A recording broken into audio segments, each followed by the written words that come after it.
Sabarimala സ്വർണ്ണക്കൊള്ളക്കേസിൽ ED. അന്വേഷണം ഇഴയുന്നു. പ്രധാന പ്രതികളെ ആരെയും ചോദ്യം ചെയ്തില്ല. ഉണ്ണികൃഷ്ണൻ പോറ്റി, പത്മകുമാർ അടക്കമുള്ള പ്രധാന പ്രതികളെ ഇതുവരെയും ചോദ്യം ചെയ്തിട്ടില്ല. അബ്ദുൾ റഹീം വിവരങ്ങളുമായി നമുക്കൊപ്പം തത്സമയം ചേരുന്നുണ്ട്. റഹീമെ, ശബരിമല സ്വർണ്ണക്കൊള്ളക്കേസ് ഇഴയുന്നു എന്നുള്ളത് ശരിയാണ്. കാരണം ഇപ്പം അറസ്റ്റിലായ പ്രതികളൊക്കെയും സ്വാഭാവിക ജാമ്യം നേടി എല്ലാവരും പുറത്തെത്തിയിട്ടുണ്ട്.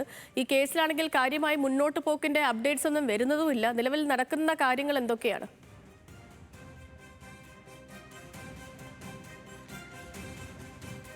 സേതു, നിലവിൽ ശബരിമല സ്വർണ്ണക്കൊള്ള കേസിൽ ഇ.ഡിയുടെ അന്വേഷണം എങ്ങും എത്തിയിട്ടില്ല എന്നുള്ളത് തന്നെയാണ്. അതായത് ശബരിമല സ്വർണ്ണക്കൊള്ള കേസിൽ SITയുടെ അന്വേഷണം നടക്കുന്നതിനിടയിലാണ് ഈ കേസിലേക്ക് ഇ.ഡി കൂടെ കടന്നു വരുന്നത്.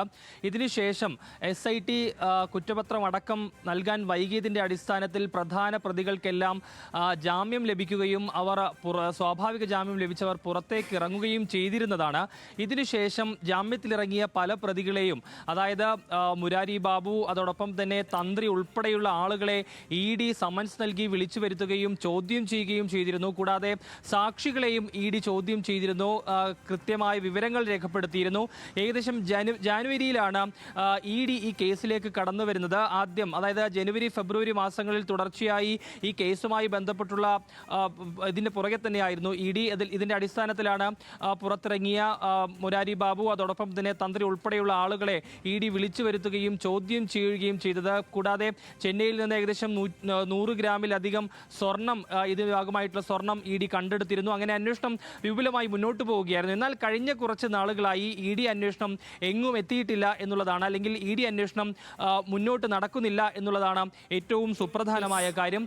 ഇതിൽ പ്രധാന പ്രതികളായിട്ടുള്ള ഉണ്ണികൃഷ്ണൻ പോറ്റിയെയോ അതോടൊപ്പം തന്നെ പത്മകുമാറിനെയോ ഇതുവരെ ഇ.ഡി സമൻസ് നൽകുകയോ ചോദ്യം ചെയ്യുകയോ ചെയ്തിട്ടില്ല. നേരത്തെ ഇതുമായി ബന്ധപ്പെട്ട ഇ.ഡി വ്യക്തമാക്കിയ ഒരു കാര്യം, അതായത് പ്രധാന പ്രതികളെയും സാക്ഷികളെയും ഒക്കെ ചോദ്യം ചെയ്തതിന് ശേഷം മാത്രം ഉണ്ണികൃഷ്ണൻ പോറ്റിയിലേക്ക്, പത്മകുമാർ അടക്കമുള്ള ആളുകളിലേക്കും എത്തും എന്നുള്ളതായിരുന്നു അറിയിച്ചിരുന്നത്. പക്ഷേ ആ അന്വേഷണം എങ്ങും എത്തിയിട്ടില്ല എന്നുള്ളതാണ്.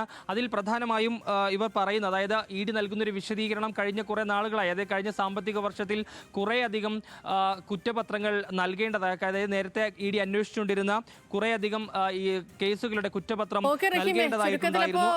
അന്വേഷണം ഇഴഞ്ഞു തന്നെ നീങ്ങുകയാണ്. നമുക്കറിയുന്ന പോലെ SIT കേസൊക്കെ രജിസ്റ്റർ ചെയ്ത് SIT അന്വേഷണമൊക്കെ പുരോഗമിച്ചുകൊണ്ടിരിക്കുന്ന ഘട്ടത്തിലാണ് ഇ.ഡി കൂടി ഇതിന്റെ രംഗത്തേക്ക് വരുന്നതും ഇതിലെ ഒരു സാമ്പത്തിക ക്രമക്കേടുമായി ബന്ധപ്പെട്ടുള്ള അന്വേഷണമൊക്കെ ആരംഭിക്കുകയും ചെയ്തത്. പിന്നാലെ ഈ ജാമ്യം നേടി പുറത്തിറങ്ങിയ ആളുകളെയും മറ്റുള്ളവരിലേക്കും ഒക്കെയും ഇ.ഡിയുടെ അന്വേഷണം എത്തുകയും ഇവരെ വിളിച്ചു വരുത്തി മണിക്കൂറുകളോളം ചോദ്യം ചെയ്യുകയും ഒക്കെ ചെയ്തിരുന്നു. പക്ഷേ ഇപ്പോൾ പ്രതികളൊക്കെയും സ്വാഭാവിക ജാമ്യം നേടി. മുഖ്യപ്രതി ഉണ്ണികൃഷ്ണൻ പോറ്റി അടക്കം എല്ലാവരും സ്വാഭാവിക ജാമ്യം നേടി പുറത്താണ്, ജയിലിൽ നിന്ന് പുറത്താണ്. പക്ഷേ ഇപ്പോഴും ഇ.ഡിയുടെ അന്വേഷണം അത് ഇടഞ്ഞു തന്നെ നീങ്ങുന്നു. അതിന്റെ സാമ്പത്തിക ക്രമക്കേടുമായി ബന്ധപ്പെട്ടുള്ള അന്വേഷണം ഇഴയുന്നു എന്നുള്ളതാണ് വാർത്ത. റഹീമാണ് വിവരങ്ങൾ നൽകിയത്.